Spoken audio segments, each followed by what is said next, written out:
Boa noite, pessoal. Que a graça, a paz e o amor do nosso Senhor Jesus Cristo seja com todos. Quando o Regis passou a relação dos temas para ser trabalhado aqui, eu fiquei olhando, eu falei, Regis, eu posso te responder depois? Aí eu fiquei olhando, eu fiz assim, qual é o tema que talvez eu seja menos, né? Porque quando eu olhei organização, eu disse, descartado, porque eu não vou falar uma coisa que eu não faço. Poderia até fazer estudo em cima de organização, para quê? Para ver se eu realmente me organizava, mas as orientações que Diogo passou hoje para a gente foi excelente. Evandro, quando falou sobre orgulho, também assim traz que a gente precisa quebrar muitas coisas dentro da gente. O tema amargura, que na verdade o tema é dureza do coração e tratando a amargura, né? Que é o subtema. Para mim foi um pouquinho complicado, por quê? Porque é um tema que foge um pouquinho da minha área.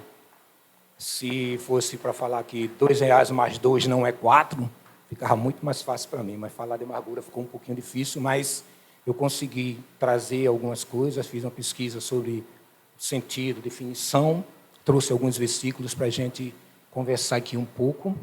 Com certeza, a gente vai tentar interagir para que vocês tragam também essa contribuição, porque às vezes eu não gosto desse termo que a gente utiliza assim como professor, eu digo que a gente é apenas um mediador de informações. Tanto é que quem às vezes vem aqui na frente, ele aprende muito mais do que quem às vezes está sentado. Porque a contribuição de vocês complementa aquilo que a gente já passou um tempinho olhando. E assim, o termo amargura, eu fui em busca de algumas definições.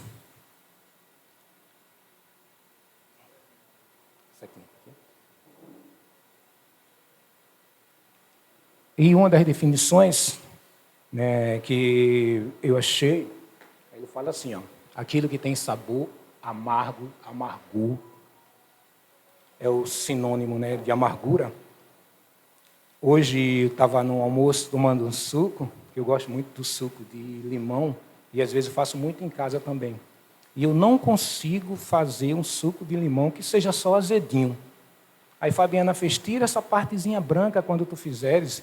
Aí eu tiro a partezinha branca, mas não tem jeito. Na hora que eu vou tomar, ele já está com aquele amargor, aquela coisa que deixa muito incômodo na boca. E se passar 15 minutos depois de feito, aí que fica mais difícil, que fica mais complicado ainda. Isso daí, falando do ponto de vista literal.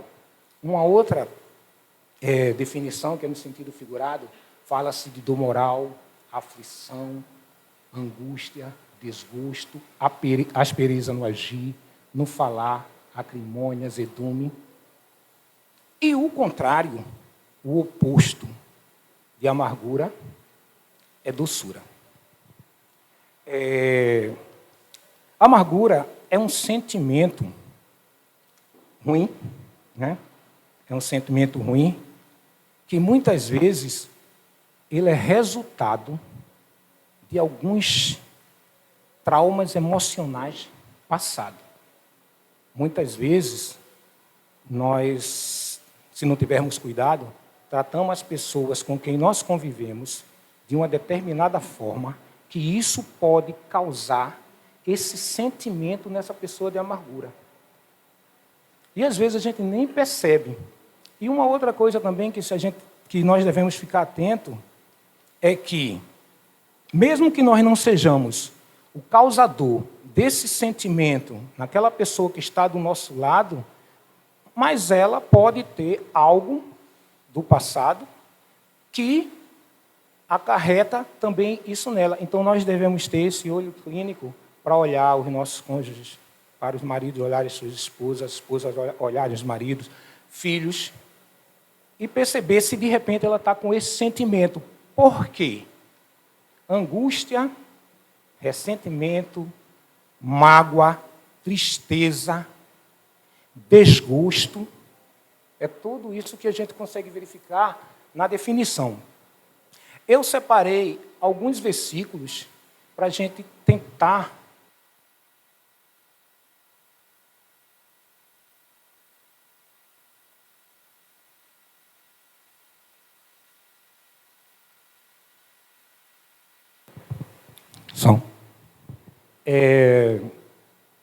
um dos versículos, ele se encontra no livro de Jó. Eu acho que todos sabem, né? A história de Jó, ou quase todos sabem a história de Jó. A Bíblia fala que Jó era um homem temente a Deus, era um homem íntegro, era um homem próspero, tinha uma família equilibrada, tinha uma esposa, tinha filhos, tinha saúde. E o que aconteceu com Jó? Jó, ele passou por um trauma muito grande, porque Deus permitiu que Jó passasse toda a situação que ele passou. Perdeu os bens, filhos, perdeu a saúde, não perdeu a vida. Mas Jó, ele lamentou, ele se queixou contra Deus devido a esse trauma. Ele estava tão ressentido que ele estava com tristeza de vida. No versículo 1, no versículo 10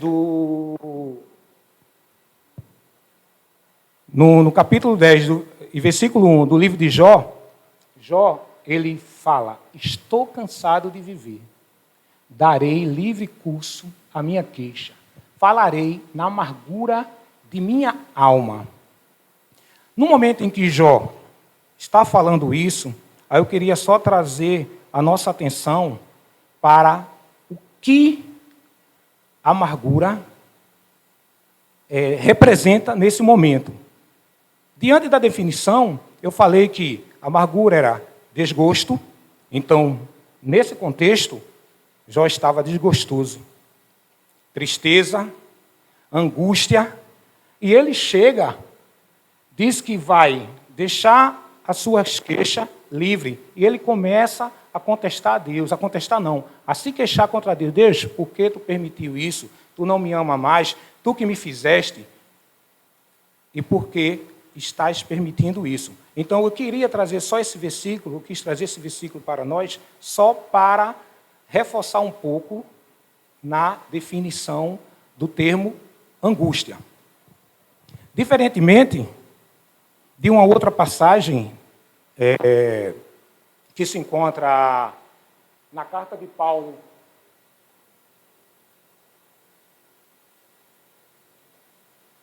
aos Romanos,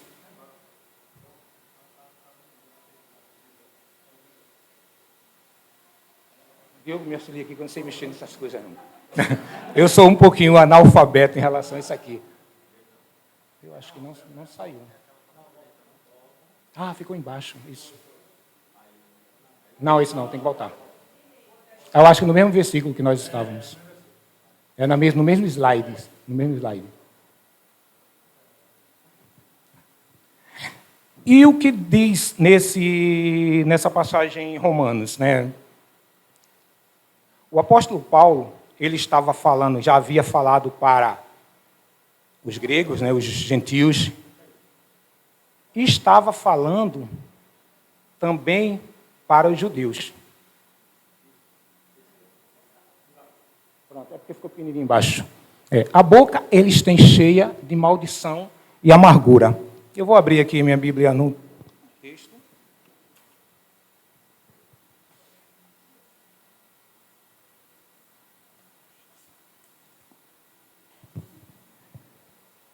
Capítulo 3, versículo 14, fala o seguinte: a boca eles a têm cheia de maldição e amargura. Eu queria também trazer a atenção de vocês para esse versículo, porque a tradução de amargura, no caso, no grego, é picria.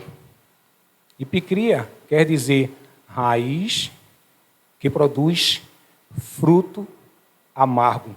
E quando o apóstolo Paulo estava escrevendo para os romanos, ele estava querendo levantar a atenção da igreja em Roma, que eles estavam, através do comportamento, das atitudes que eles estavam tomando, eles estavam externando essa amargura que tinha dentro dele. É onde ele chega e faz uma comparação entre os dois que fazem parte da igreja e diz, não há diferença entre vocês, porque vocês estão sob o pecado. Então, assim, diferentemente da passagem que tinha em Jó, Jó era angústia, desespero, e aqui o significado de amargura era o que eles estavam colocando para fora, eles estavam externando, porque pela tradução do grego que vem picria, que diz raiz que produz fruto amargo, era isso o que a igreja estava fazendo, produzindo fruto amargo através das ações. Esses dois primeiros passagens que eu trouxe para vocês foi só para a gente falar um pouquinho sobre a definição. Eu vou deixar espaço se alguém quiser fazer um comentário, principalmente o pessoal que trabalha na área, na questão de psicologia ou outras áreas que quiser complementar com alguma coisa sobre a definição de amargura, o termo amargura. Eu vou deixar aberto para a gente entrar nas demais passagens. Se alguém quiser fazer um comentário. Mesmo que seja não em cima da definição, mas se quiser falar alguma coisa sobre amargura, fiquem à vontade.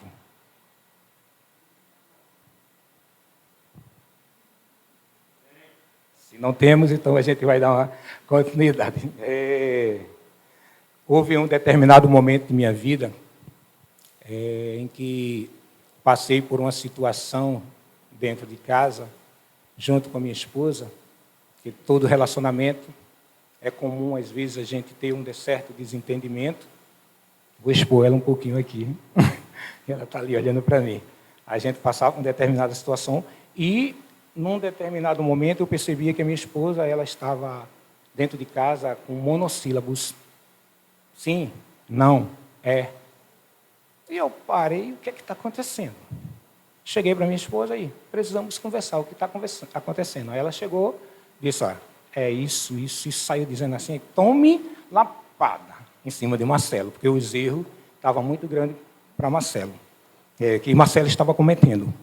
Mas uma das coisas que ela falou para mim, isso daí também foi muito positivo, porque o nosso casamento, a partir daí, foi mais ou menos no momento em que eu fui para o primeiro encontro de casais da Igreja da Boa Vista, que aconteceu lá em Gravatá.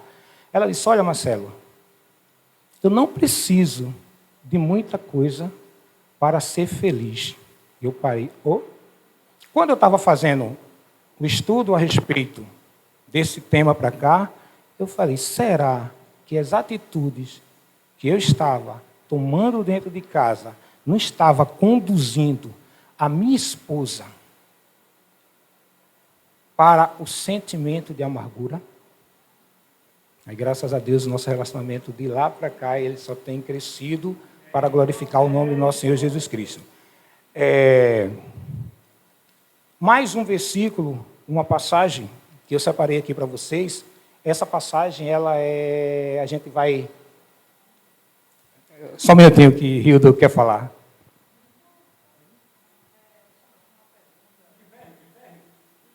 Mais alto.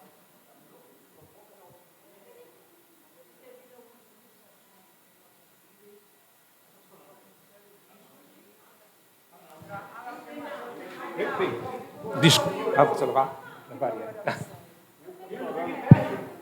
Se alguém quiser falar, eu vou levar o microfone. Obrigado, Regis. Já tomou café, meu filho?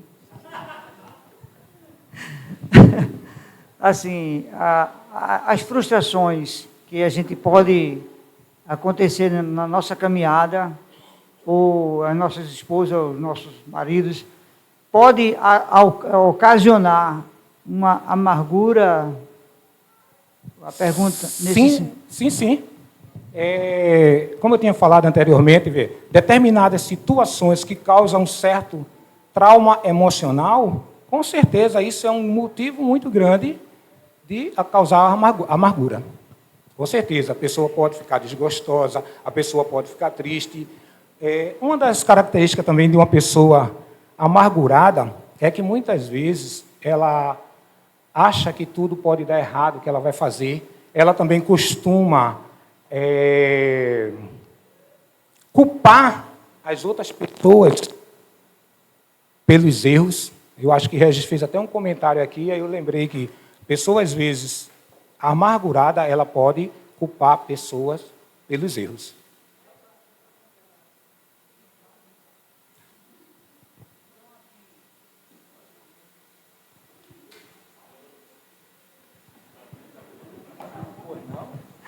Então, assim, Marcelo, a gente por essa altura de casados, quase todos nós aqui, entendemos que a gente se casou com alguém, mas que a gente sabe que essa pessoa...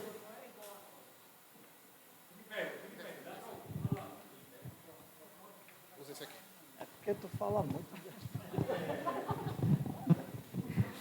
Então, assim, agora eu esqueci, ó. Normalmente eu digo a Denise, é porque a pergunta é muito importante.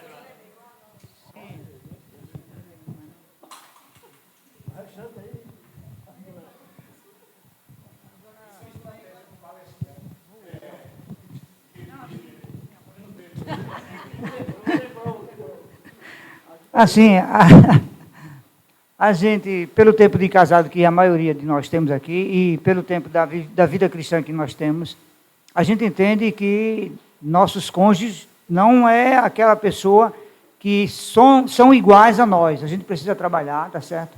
Então a gente precisa entender que coisas que a gente faz ou que a gente gosta, o outro também não é obrigado a gostar. Então a gente precisa entender para que isso não se torne um caso de frustração e, logicamente, dar sentido à amargura.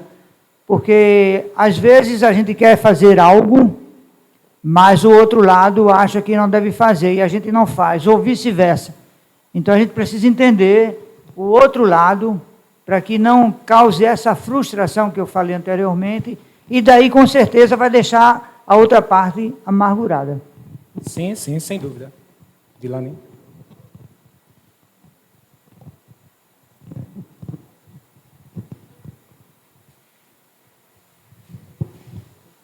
Eu estou pensando, Marcelo, que às vezes não é algo que você faz, mas dependendo da outra pessoa, por exemplo, se uma coisa importante para ela é palavra de afirmação, às vezes é uma coisa que você disse, uma palavra inadequada, um termo pesado, que fica dentro do outro e parece que isso, sabe, vai crescendo, é a raiz de amargura, vai crescendo. Então, eu tenho muita dificuldade, porque isso é uma das minhas linguagens, é palavra de afirmação. Então, se tocar numa coisa muito séria, que você fala inadequadamente ou inadvertidamente, vai me machucar muito. E eu posso ficar amarga com isso. Eu posso ficar voltando essa palavra. Eu não sei se tem pessoas aqui que são assim também. Sim, sim, com certeza. As passagens seguintes serão duas. Ela foge mais um pouquinho dessa questão de definição, né? Porque aqui a gente estava falando uma coisa mais ou menos teórica. Eu separei uma passagem que Paulo também escreveu. Ele sai dando determinadas orientações sobre o papel de cada pessoa na família. Ele chega para a mulher e diz assim: mulheres, sujeitem-se aos vossos maridos.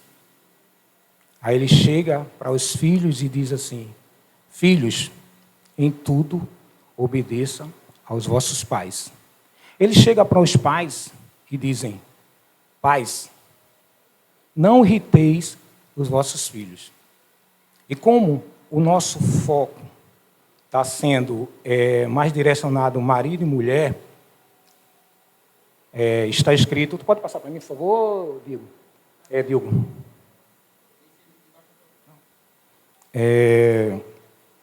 Mais especificamente para os maridos, a nossa passagem ela se encontra na carta de Paulo à igreja em Colossos, no capítulo 3, a partir do versículo 18, que foram alguns que eu falei, né? Mulheres, versículo 18. Aí o 19 eu pulei, porque esse eu tive que retomar agora, que é o que ele fala para o marido, que está no nosso slide aí, que ele diz assim: maridos, amai vossa esposa. Se Paulo, ao escrever esse versículo, parasse aí, já era mais do que suficiente.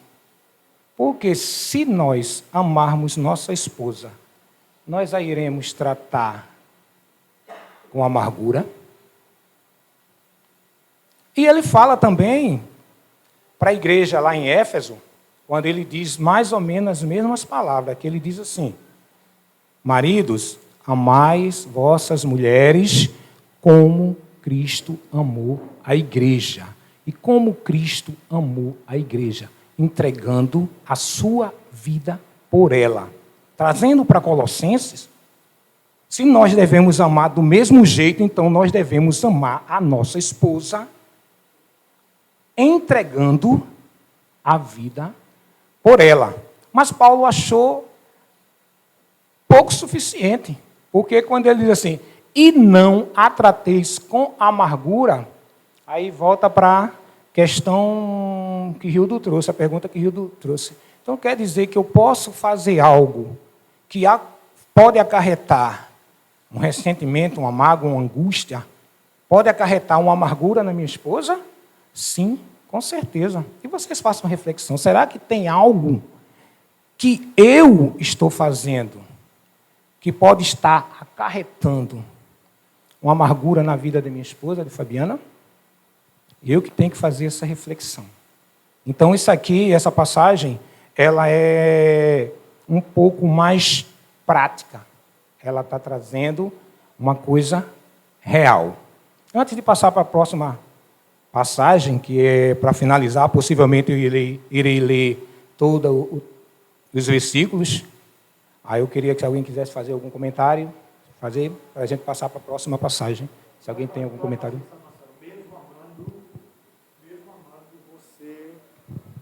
Você às vezes causa alguma coisa que vai trazer amargura para o teu cônjuge. Tá? A vida, por mais que você se policie, por mais que você procure agradar a Deus, às vezes o trabalho, o dia a dia, você às vezes causa alguma amargura. O que nós temos que fazer é, quando nós sentirmos que causamos essa amargura, a gente precisa se retratar e procurar tirar aquilo do nosso relacionamento. Entendeu? Mas fatalmente, mesmo amando, nós vamos às vezes causar alguma amargura. Isso é minha concepção, tá? Sim, sim, eu concordo. Alguém quer fazer mais algum comentário a respeito do que nós falamos até agora? A passagem seguinte que nós vamos falar... Aí, Wando. Me veio agora a cabeça que a questão do amargor, eu penso que é uma questão de paladar, sabe? Sim, sim. Estou pensando no limão, por exemplo, né? Então é uma questão de paladar. E o paladar é meu, tá? O paladar é meu. Então, eu sei o que meu paladar gosta e o que o meu paladar não gosta, tá? Então, acho que é lógico que a gente tem essa responsabilidade, sabe, de cuidar sempre. O melhor marido que eu posso ser, eu preciso ser. Dilane merece e deve ter esse marido, tá? Sempre. Só que eu acho que nessa caminhada, sabe, a amargura vai entrar. Ela vai entrar de alguma forma. Isso é fato, na minha concepção. Eu só acho que justamente, como a amargura é uma questão de paladar, então ela é subjetiva, ela é minha, tá? Então eu preciso antenar o outro do meu paladar, sabe? Entende? Então, assim, é lógico que eu tenho a responsabilidade, sim. Mas o ponto do amargo não é meu. Entende? Não é meu. Quando Dilane estava falando, voltou um filme, e eu lembro que a gente já teve algumas brigas de eu falar determinadas palavras, pegando o mote que ela trouxe da questão da fala, da questão da palavra de afirmação, que para mim era uma fala dura, era uma fala difícil, mas não era uma fala tão amarga. Entende? Para mim. Só que o amargor é no paladar dela. Exatamente. Entende? É só para nós pensarmos que a gente tem que ter essa sintonia fina com o outro para dizer, isso foi ruim, isso foi limão passado, isso é limão de um dia, entende? Isso não está bom para mim, sabe? Então é só para nós pensarmos que nessa caminhada, como o Regis sempre gosta de dizer, né? Nós não só queremos que a gente viva juntos, a gente precisa viver bem. Então, viver bem nessa caminhada, sabe? Eu preciso ter essa sintonia e essa liberdade de falar quando está do meu paladar, entende? Do que está acontecendo do meu paladar. Sim. Porque, na verdade, o que a gente quer é chamar a atenção, porque, como eu havia falado também anteriormente, muitas vezes a amargura que algum de nós pode estar sentindo, ela nem sempre está associada ao outro. Não é o outro que muitas vezes fez. Logicamente, como você falou, a gente precisa ter cuidado para a gente não ser um causador de amargura. Por isso que quando Paulo falou, ele diz assim, amai vossa esposa e não a trateis com amargura. O que é que ele está querendo dizer? Se você ama, você tem que tratar com doçura. Você precisa ter cuidado. Obviamente que em determinados momentos nós soltamos o que o próprio termo amargura diz. Soltamos o veneno. E isso pode acarretar, sim, um ressentimento na pessoa. Mas em muitos casos, a amargura que determinada pessoa está sentindo, ela não é ocasionada pelo cônjuge. Mas a gente, como o marido dela e ela como a esposa, a gente tem que ter um olhar crítico para a gente perceber, para a gente auxiliar a tratar. Por quê? Porque a amargura é um sentimento que vai causando desgosto na vida. Eu trabalhei com determinados cristãos, hoje eu percebo que eu acho que ele tinha amargura dentro de si. Eu trabalhava em um setor que era bem perigoso, Avenida Agamenon Magalhães. Naquelas pontes, em pé, eu e ele, no sol, muitas vezes sol de meio-dia, sentindo aquele cheirinho do canal da Agamenon Magalhães. Veja, o clima está propício para a gente estar bem. Mas eu tinha que estar ali, que era o meu trabalho. E o cidadão que estava do meu lado, ele passava às 6 horas reclamando da polícia. E eu percebo que ele tinha uma amargura dentro de si, que sabe o que muitas vezes acontecia? Os que têm mais de 50 vão entender o que é isso aqui. Ó. Eu fazia isso, eu ficava de mal dele, porque eu não conseguia estar digerindo aquela amargura dele, porque eu já tinha o perigo, eu já tinha o odor, eu já tinha o calor, e eu não era obrigado a aguentar. Então, o que acontecia? Muitas vezes, vocês sabem, ali, aquele trecho ali em frente ao Clube Português. Eu ficava do lado da McDonald's e ele ficava no outro lado da ponte, em frente para o Bom Preço do Parque Amorim, porque isso daí me incomodava. Mas, vamos fazer uma análise. Será que a gente não pode ter uma pessoa como aquele meu amigo lá, dentro de casa, não? Por isso que nós estamos tratando desse tema aqui, para que a gente possa ter essa observação. Observação, porque muitas vezes a amargura, ela não é mostrada. Como Dilane falou, eu até disse, eu vou aproveitar essa fala de Dilane. Quando o Evandro estava falando de manhã sobre arrogância, ele fez, a arrogância, ela pode causar ressentimento na outra. E o ressentimento, às vezes, como você mesmo falou agora, Evandro, ele pode ficar aqui, ó, se remoendo, isso aí vai passando. Ou seja, a pessoa está tratando com você, mas o que ela gostaria de dizer, poxa, tu já largou? Foi, por que tu não fez mais 3 horas extra? E é isso que a gente precisa falar e tratar aqui. Sim, Regis. Esse versículo em Colossenses, ele é bem interessante, porque a amargura Evandro, ele foi muito feliz. Ele fez a colocação que o gosto é meu, é eu que me sinto. Mas Paulo está dizendo para eu não tratar a minha esposa com amargura. Aí eu fico imaginando esse rapaz da ponte, né? Quando ele chega em casa com o coração cheio de amargura e a esposa diz a ele, boa noite, querido. Ele, boa noite, coisa nenhuma, sai da frente. Quer dizer, amargura no sentido de tratar com grosseria, sendo áspero, sendo mal educado, não é? Sendo grosseiro com a esposa.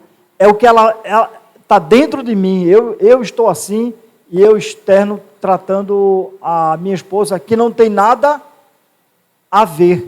Então, é algo que a gente precisa muito se policiar para não levar, maridos, os problemas do dia a dia, de casa, do trabalho e etc., para esposa, tratando ela, porque a amargura é um sentimento amargo. Você não está bem, não está feliz, não está alegre, não está satisfeito. Você pode chegar em casa e dizer, querida, o dia foi péssimo. Separa aí um tempinho, ora por mim, porque eu não quero ser grosso com você, você não tem nada a ver. Aí você vai tomar um banho, né? Esfria a cabeça. Ai, meu Deus do céu. É mal de família, é medo do microfone, viu? A mão está tremendo, eu estou juntando segurando ela aqui assim, para não tremer. É porque eu não escuto a minha voz de retorno com isso aqui. O que Regis tinha falado, né, sobre a gente não ficar aquele casamento que a gente só se livra quando o marido vai embora, e juntando com a amargura. Então, eu lembrei do casamento da minha avó e do meu avô. Meu avô era o marido, mesmo presente, ele era ausente. Né? Acontece muito isso. Mesmo na presença, ausente. E minha avó, quando estava muito chateada que ia falar com ele alguma coisa, ele fazia, deixa tua besteira, Maria, tu morre e eu fico. E ela dizia com uma raiva bem grande assim, eu vou te enterrar. Ela dizia. E ela dizia assim, que casamento tinha que ser para sempre. Então, ela realmente segurou o casamento para sempre. Só ela sabe como foi. Sustentou o casamento dela. E quando meu avô morreu, ela chegou e foi para o sepultamento, né? Ela bem idosa, que ele morreu com mais de 80 anos, ela também tinha mais de 80 anos. Ela foi para o sepultamento e ela chegou lá, olhou para ele e disse, eu não disse a tu, João, que eu ia te enterrar?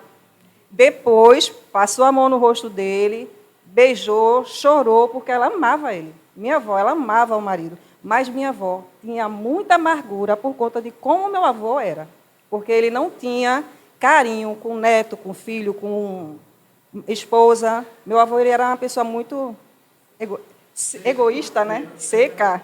Ele não ligava. Então, assim, você falou ontem, Marcelo falando agora, eu fui lembrando, né? Quanta amargura minha avó carregou dentro do coração, só se libertou realmente quando ele morreu, né? Que ela foi lá, chorou e falou para ele, estou aqui, vou lhe enterrar agora. E 5 meses depois, ela faleceu. Será que é isso que a gente quer para a vida dos nossos cônjuges? A última passagem, para finalizar, essa é um pouquinho mais longa, mas ela é bem prática. Encontra-se no Velho Testamento. Eu acho que todos devem conhecer, né, a história de um homem chamado Eucana. Ele tinha 2 esposas, mas isso aí é por questão da cultura da época, e tem até algumas culturas hoje que existem, então a gente deixa esse lado de 2 esposas. Mas a gente vai parar e fazer um determinado comentário sobre essas 3 pessoas que se encontram na Bíblia. Eucana, Penina e Ana. Por isso que eu falei que a amargura, muitas vezes, ela não é ocasionada pelo cônjuge. Porque a gente sabe que, pela história, pela Bíblia, a palavra de Deus, diz o seguinte, que a amargura que Ana, a esposa de Eucana, tinha, ela tinha uma amargura porque ela não podia ter filho. Vocês sabem a história, né? Então, Ana não podia ter filho e vivia amargurada. Eu botei só um versículo também. Veja o que diz aí em 1 Samuel, no capítulo 1, versículo 10. Levantou-se Ana e com amargura de alma orou ao Senhor e chorou abundantemente. Então, assim, Ana, por não ter filho, ela vivia amargurada. E o pior de tudo, era, no mínimo, um motivo para ela se sentir amargurada, que era ser estéril, não conseguir ter filho, mas o que Penina fazia? Penina, a outra esposa de Eucana, por ela ter filho, a Bíblia fala que ela irritava Ana, ou seja, a pessoa está amargurada por uma causa que, para ela, sem solução, a outra vem, olha, tome o dedinho na ferida. Imagine como é que não vai ficar a amargura de Ana. Ana estava tão amargurada que quando ela foi orar ao Senhor, o sacerdote, observando o movimento dos lábios dela, chega para ela e diz, ó, tu estás embriagada. Oh, mais um motivo para dizer, opa, só que ela fez o quê? Não, Senhor, não me tenha como uma mulher embriagada. É porque eu estou angustiada. Eu estou angustiada. Esses daí são os comentários que eu vou fazer de Ana. Depois eu faço mais um. Aí agora a gente vai para Penina. Penina tinha um marido. Pela Bíblia, possivelmente um bom marido. Mas eu fiz uma análise direitinho e eu fiz assim, eu acredito que Penina era uma mulher que vivia amargurada. Também. Por isso que ela agia dessa forma. Ela colocava para fora o seu amargor. Porque na Bíblia fala aqui que Eucana amava Ana. Será que isso também não era um grande motivo para Penina viver amargurada? Mas por ela se sentir que estava numa condição privilegiada, porque ela dava filho, porque filho também era muito importante para a época, dava filho para Eucana, aí ela falou, oxente, eu vou, mas ela também, eu entendo que possivelmente ela vivia de forma amargurada. Aí eu vou e falo de Eucana.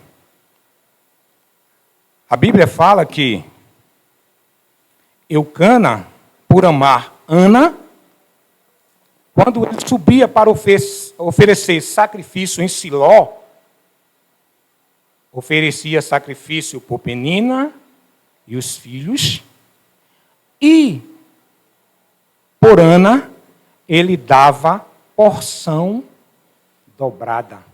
Ou seja, ele oferecia mais do que oferecia para outra esposa. Então, assim, Eucana era sensível à situação de Ana. Tem um outro ponto, tem um outro versículo, eu vou ler daqui a pouco toda a passagem. Tem um outro versículo que diz assim, ó, Eucana chega para Ana, diante da amargura em que ela está sentindo, o que ele diz? Ela estava amargurada por não ter filho, mas ele não chega para Ana acusando porque Ana não conseguia lhe dar filho. Veja, Fabiana, a minha esposa, eu amo a minha esposa e ela não me dá filho, ela fica angustiada porque não consegue me dar filho e eu chego para ela e, poxa, estou com Fabiana, eu amo tanto Fabiana, mas não me dá filho. Ele não foi e acusou porque ela, nessa área, era impossibilitada de dar filho a ele. Muito pelo contrário, tem um momento que ele diz assim, não sou para ti melhor do que 10 filhos, ou seja, ele tenta levantar Ana e tirar ela daquela amargura que ela sentia. Ele tenta mostrar aqui, ó, não se preocupa com isso, não. Tu tens a mim que te amo e está junto contigo.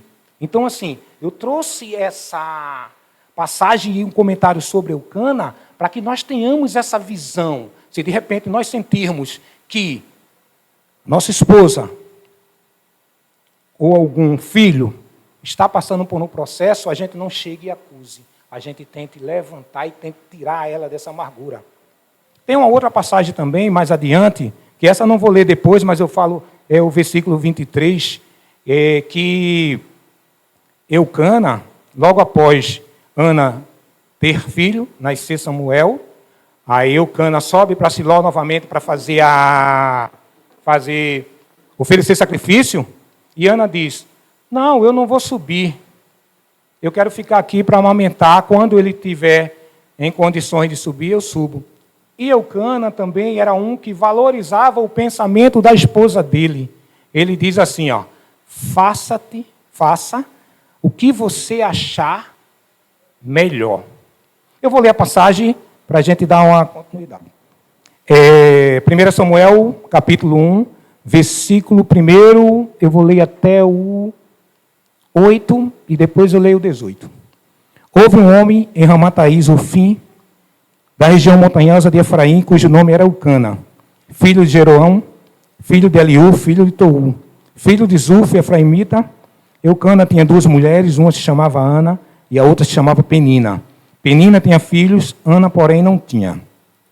Todos os anos esse homem ia da cidade para adorar e sacrificar ao Senhor dos Exércitos em Siló, onde Hofni e Finéias, os 2 filhos de Eli, eram sacerdotes do Senhor. No dia em que Eucana oferecia o seu sacrifício, ele dava porções deste a Penina, sua mulher, e a todos os seus filhos e filhas. A Ana, porém, dava uma porção dobrada, porque ele a amava, mesmo que o Senhor a tivesse deixado estéril.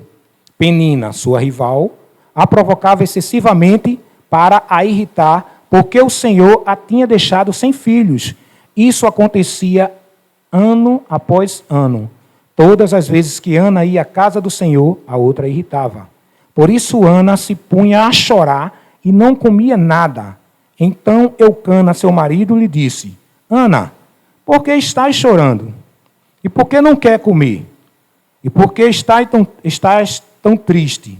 Será que eu não sou melhor para você do que 10 filhos? Esse é o versículo 8. Veja toda a sequência que passaram os 2. Eu tenho mais alguns comentários, mas eu vou deixar também um espaço para alguém, se quiser fazer algum comentário, para fazer minha conclusão. Sandra, Daniel.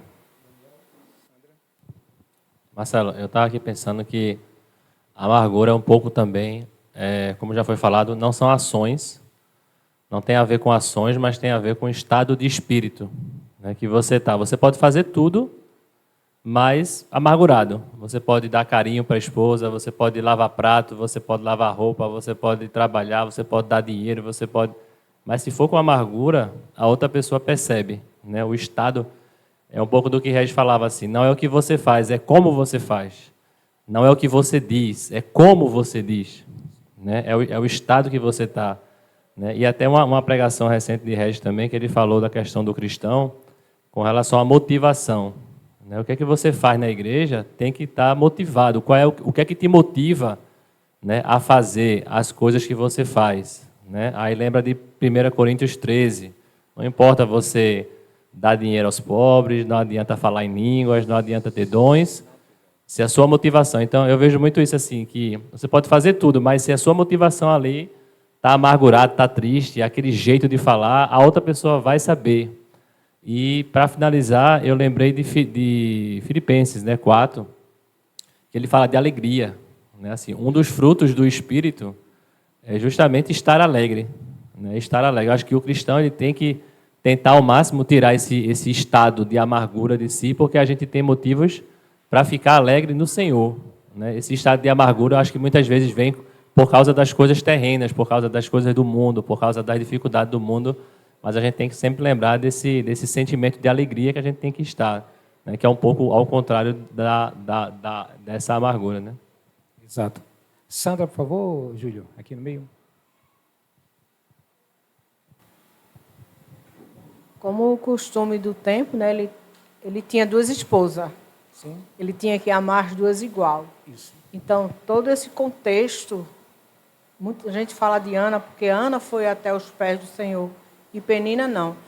Mas imagine, Penina dava filhos, que filhos eram uma herança, sabe? Para um homem, naquele tempo, Exato, filhos era o ouro. Então, ela dava os filhos, ela era muito feliz. Então, ela se sentia não amada. E uma mulher que não é amada pelo seu marido, ela é amarga, muito amarga. E a tendência dela, aquele tempo tinha direito a 2 mulheres, mas vamos ver um homem e um amante. Então, a tendência dela é machucar, porque ela está amarga. E ele não foi sábio, porque ele tinha que dar porções iguais. E ele mostrou mais o seu amor por Ana, o seu carinho por Ana. Cada vez que ele mostrava o seu amor por Ana, o seu carinho por Ana, Penina se irritava. E a força dela era machucar a Ana. Era proferir amarguras Então, contra a gente, Ana. quando lê, ou quando alguém dá estudo sobre Ana, bota ela lá em cima, não vê o lado de Penina. A única coisa que Penina fez de errado foi não estar nos pés do Senhor. Mas ela foi amarga, igual ou pior do que Ana. E isso é um Porque ponto que a gente vai comentar. escutar o seu marido dizer que ama mais a outra, como tem muitos homens que têm 2 mulheres e diz que ama mais a amante, e a esposa em sua casa com seus filhos para cuidar, né? Então, essa mulher é amargamente amarga. E muitas vezes ela transfere para os filhos. A amante não convive na casa, então é para os filhos que ela mostra esse amargo, essa dor profunda. Então, esse negócio de amargura, corrói muito o coração. Se a gente está estudando coração de ferro, a amargura corrói até o ferro. Acaba o coração. Alguém quer fazer mais alguma colocação? Alguma pergunta? Aqui, por favor, Júlio.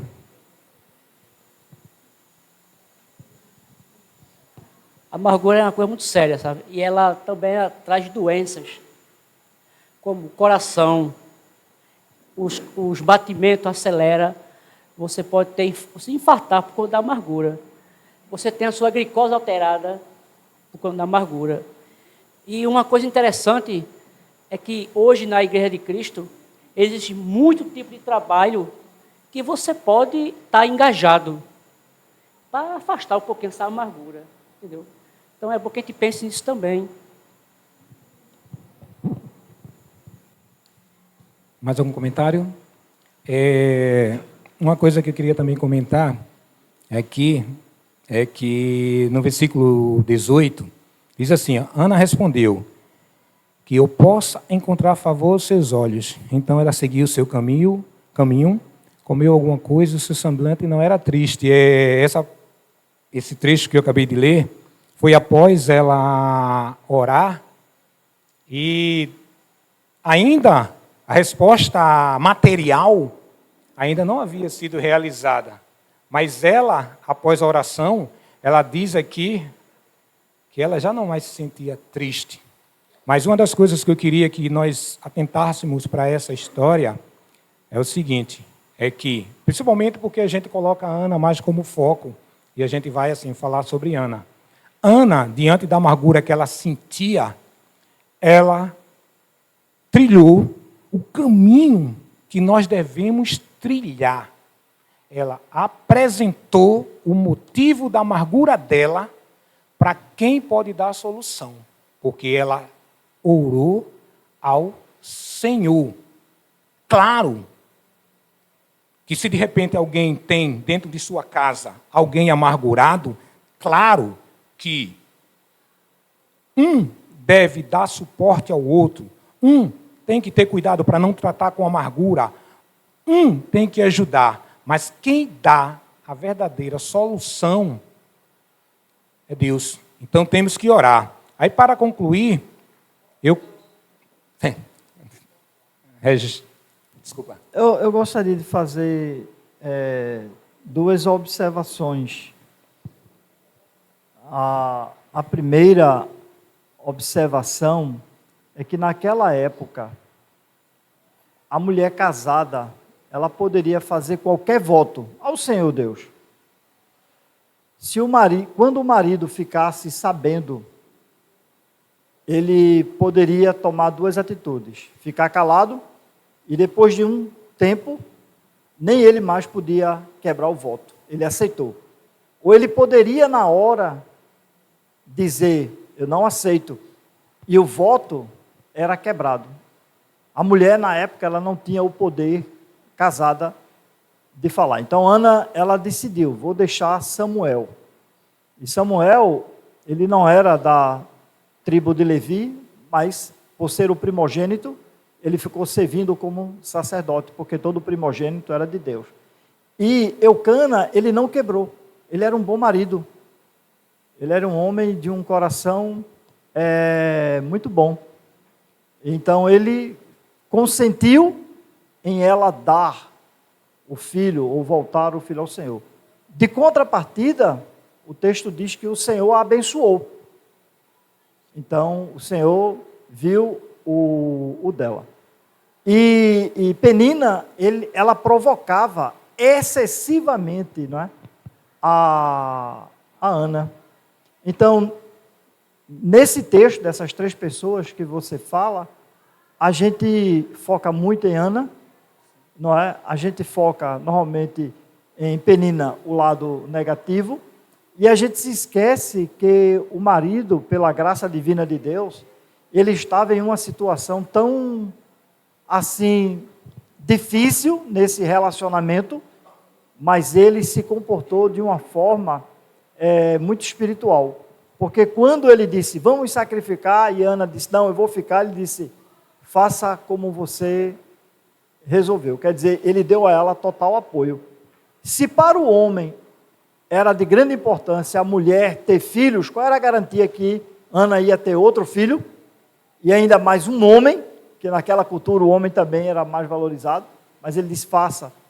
E aí ela fez e deu ao Senhor, e o Senhor abençoou tanto a ele quanto a ela, não é? Acho que a gente tem que lembrar. Então, veja como é importante o papel do marido dentro do lar, não é? É importante. Obrigado, Regis. Aí eu coloquei aqui, eu escrevi essa conclusão, né? Mesmo que você não seja o motivo que causou amargura na sua esposa, ou marido, filhos, etc., não critique, não acuse, apenas apoie. E muito mais importante, assim como Ana, ore e entregue a Deus aquilo que te deixa amargurado. Que Deus possa nos abençoar.